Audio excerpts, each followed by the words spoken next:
ये कहानी आपकी ज़िंदगी बदल सकती है, इसलिए दोस्तों इस कहानी को पूरा सुनना। कहानी लोहार और एक नौजवान की है। शहर के सबसे मशहूर लोहार की दुकान पर एक नौजवान तेज कदमों से दाखिल हुआ। उसकी आंखों में जुनून था, उसकी सांसें तेज चल रही थीं। उसने लोहार से कहा, मुझे एक ऐसी तलवार बनाकर दो जो सबसे अलग हो। मुझे बादशाह की फौज में भर्ती होना है। मैं युद्ध में कुछ बड़ा करके दिखाना चाहता हूँ। लोहार ने गहरी नज़र से नौजवान को देखा, फिर धीमे से मुस्कुराया और बोला, ऐसी तलवार बनाने में समय लगता है। तुम 1 साल इंतज़ार कर पाओगे?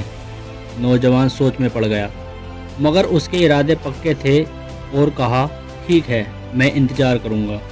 लोहार ने उसे एक सलाह दी और कहा, जब तक मैं तलवार तैयार करता हूँ, तुम तलवार चलाने की कला सीखो। यह कोई आम तलवार नहीं होगी। इसे चलाने के लिए तुम्हें सबसे अलग बनना होगा।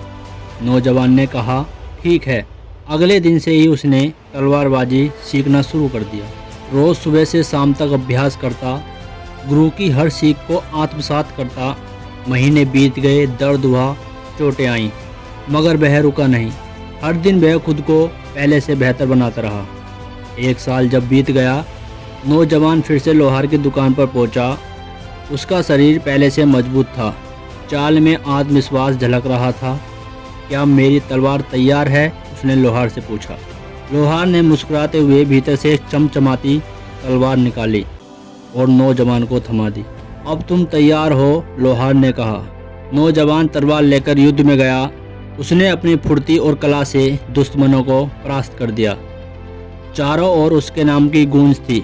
वह वापस शहर लौटा, सीधे लोहार के पास पहुंचा और लोहार से कहा, शुक्रिया उस्ताद, आपकी बनाई तलवार ने कमाल कर दिया। लेकिन लोहार की अगली बात सुनकर उसके पैरों तले जमीन निकल गई। लोहार ने शांत स्वर में कहा, शुक्रिया मेरा नहीं, अपने उस गुरु का अदा करो जिसने तुम्हें तलवार चलाना सिखाया।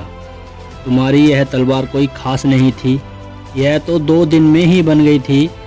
असली कमाल तुम्हारी कला का था, जिसने इसे सबसे अलग बनाया। नौजवान स्तब्ध रह गया। वह समझ गया, तलवार में कोई जादू नहीं था, असली जादू उसकी मेहनत और आत्मविश्वास में था।